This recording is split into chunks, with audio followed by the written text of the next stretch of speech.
लोगों की परेशानी बढ़ गई है। हथीन में रैन बसेरे का लोगों को कोई भी फायदा नहीं मिल रहा है।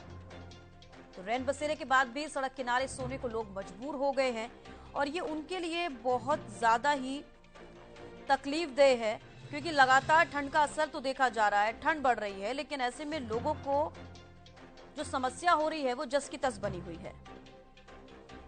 तो कड़ाके की ठंड में लोगों की परेशानी बढ़ी हुई है। हथीन में रैन बसेरे का लोगों को फायदा नहीं मिल पा रहा है। रैन बसेरे के बाद भी सड़क किनारे लोग जो हैं सोने को मजबूर हो गए हैं।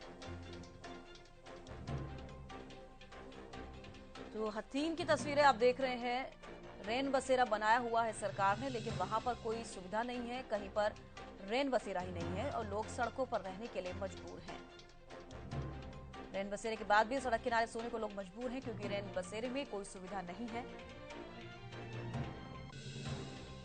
तो यहां पर सरकार पर भी सवालिया निशान खड़े होते हैं कि आखिरकार सरकार जो रैन बसेरे लोगों को मुहैया कराती है उसमें सुविधाएं नहीं है, जिसकी वजह से लोग सड़कों पर रहने के लिए मजबूर हैं।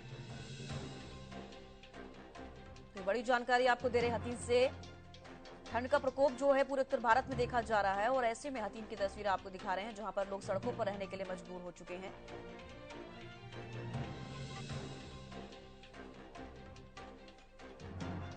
जितेंद्र चौहान हथीन से हमारे साथ लाइव जुड़ चुके हैं।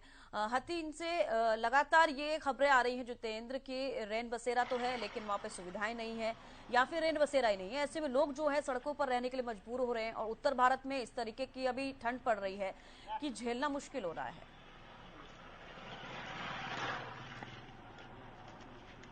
जी शबिष्का, आपको बता दें कि लगातार जो शीतलहर का कहर है वो यहाँ पर जारी है। धुंध का प्रकोप भी लगातार पूरे पलवल जिले में उत्तर भारत में देखने को मिल रहा है। जो सुबह का मौसम होता है वहाँ तक 10 बजे के आसपास जो विजिबिलिटी होती है वो दिखने को मिलती है, तो 9 से 9:30 बजे तक विजिबिलिटी बिल्कुल जीरो होती है। और आपको बता दें कि जो सर्दी में ठंड में जिनके सिर पर छत नहीं है वो सड़क के किनारे सोने को मजबूर हैं। कहने को तो प्रशासन की तरफ से रैन बसेरे बनाए हुए हैं, बोर्ड लगाए हुए हैं, पैम्पलेट भी लगाए हुए हैं, लेकिन उन रैन बसेरों पर हमने आपको तस्वीरें भी दिखाई हैं। हकीकत यह है कि रैन बसेरों पर ताला लगा रहता है, वहां पर कोई भी जैसे पहुंचता है तो उसको पूरी सुविधा नहीं मिल पाती है। जितेंद्र, जो संबंधित अधिकारी हैं क्या उनसे कोई बातचीत नहीं हो पाई है? क्या किसी ने इसकी शिकायत नहीं की है कि रैन बसेरे तो है लेकिन वहां कोई सुविधा नहीं है, ताला लगा हुआ है?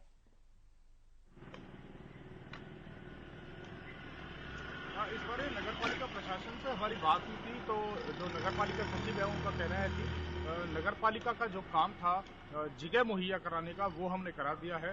वो बाकी जो रैन बसेरे का काम है वो रेड क्रॉस के अंडर आता है।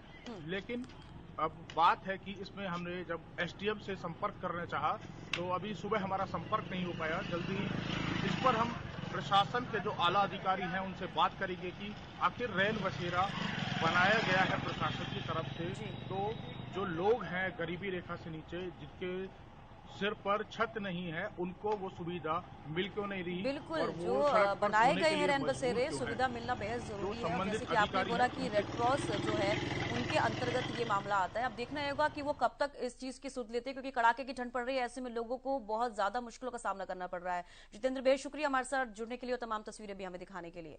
तो ये बड़ी जानकारी आपको दे रहे हैं। उत्तर भारत में ठंड का कहर जारी है और ऐसे में हथीन की तस्वीरें आपने देखी, जहां पर कड़ाके की ठंड में लोग जो है सड़कों पर रहने के लिए मजबूर हैं।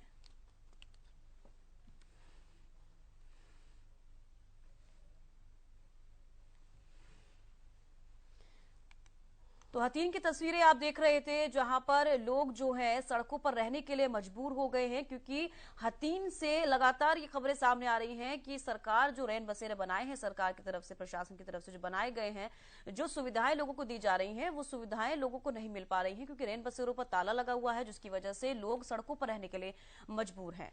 और पूरे उत्तर भारत की बात की जाए तो इस वक्त पूरा उत्तर भारत कड़ाके की ठंड की चपेट में है।